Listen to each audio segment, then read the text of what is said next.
اللهم صل على محمد وآل محمد.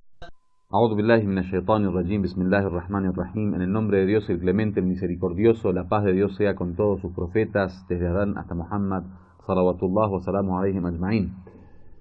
Si recuerdan, en la clase anterior nosotros habíamos hablado de la relación entre la religión y la razón. Otra de los conflictos que generalmente a nivel histórico en la historia de las religiones se presenta es el conflicto y la lejanía que existe entre la religión y la ciencia. Ustedes saben muy bien que en la Iglesia católica, en su historia, se habla de aquel conflicto que llegó justamente a acabar con la vida de algunos científicos. Esa época en donde desgraciadamente no pudo haber una conciliación, un encuentro y un diálogo entre estos dos campos, el científico y el campo de la revelación o de la tradición o de la religión. Para no caer en eso, obviamente muchos después crearon este fenómeno de la secularización, tanto del campo político como del campo científico, porque la gente entiende por secularización generalmente la división entre Iglesia y Estado, pero la secularización es mucho más que eso. La secularización es separar a la religión de todo tipo de campo que no sea el que se basa únicamente en la revelación. Digamos, entienden por religión generalmente la relación del hombre con Dios, pero en el ámbito espiritual. Nadie entiende por religión, por ejemplo, el comercio, nadie entiende por religión las transacciones, nadie entiende por religión la economía, nadie entiende por religión el gobierno, la política.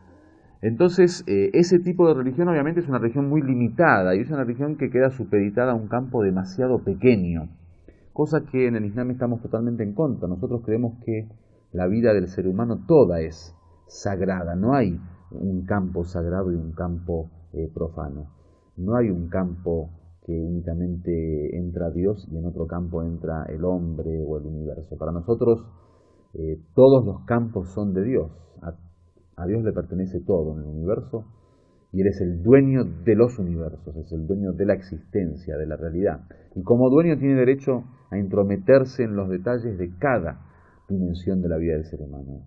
Como señor del ser humano también tiene derecho a involucrarse de una forma directa en toda la vida, y es por eso que para nosotros el Islam es considerado una forma de vida en el sentido que todo el movimiento humano, ya sea en su pensamiento, en su comportamiento, en sus sentimientos, es sagrado. Por lo tanto, en la relación entre la ciencia y la religión, que generalmente se trata de dividir esto como campos totalmente opuestos, nosotros no consideramos que exista oposición. Consideramos sí que la ciencia es limitada, es decir, que hay un campo de estudio de la ciencia que es el campo de la materia, es el campo del universo desde su fase de apariencia externa.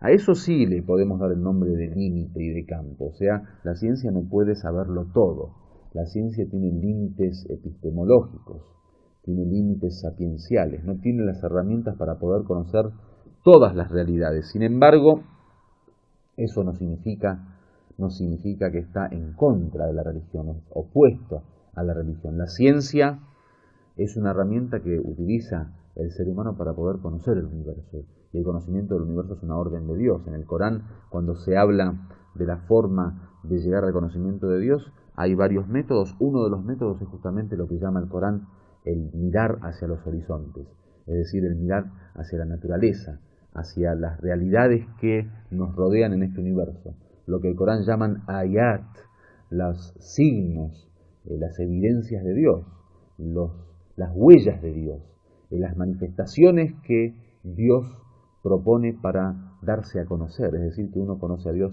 a través de sus efectos.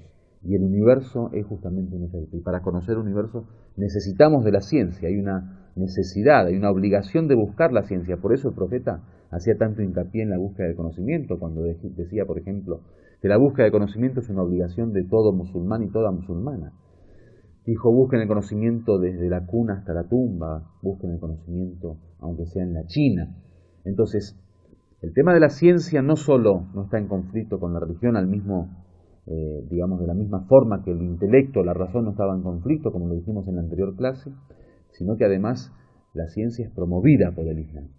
Ahora, que no se malinterprete de que la ciencia es la única forma de poder llegar a conocer la realidad. Eso es un error, y eso es quizá una exageración del mundo científico, de creer que la única realidad es la materia y la única herramienta para conocerla es la ciencia. No es así.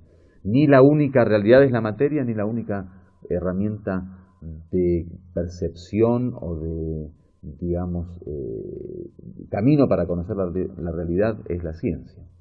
Nosotros creemos que el mundo y la realidad es tanto material como metafísico, o sea, abarca el universo de la materia, el mundo de la materia, y abarca el más allá, aquello que no podemos percibir a través de los sentidos ni a través del método científico. Y creemos que así como tenemos la ciencia como una de las formas de poder conocer la realidad, también existen otros métodos, otros caminos y otras herramientas para poder conocer la realidad, como lo son, por ejemplo, el intelecto y la razón, como lo es el corazón y la visión mística a través de la purificación del alma, como lo es la revelación, como lo es el conocimiento innato en el ser humano. En fin, son muchos los métodos de conocimiento que son aceptados en el Islam. Por lo tanto, la ciencia hay que juzgarla desde su realidad. La realidad es que es una herramienta válida de conocimiento que el Corán aprueba y que debemos utilizarla para poder conocer el universo y en base a ese conocimiento del universo llegar finalmente a conocer a Dios a través de la reflexión. Simplemente decimos que la ciencia, si bien es válida, no es absoluta, o sea, no es lo único que puede utilizar el hombre para conocer la realidad, sino que puede conocer a través de la ciencia simplemente una parte de la realidad. Lo demás se conoce a través del intelecto, a través del corazón, a través de la revelación, de las enseñanzas de los profetas y a través de la sabiduría o la ciencia innata, que es el conocimiento que Dios instauró en el ser humano desde su nacimiento. Walhamdulillahi Rabbil Alamin, wassalamu alaikum wa rahmatullahi wa barakatuh.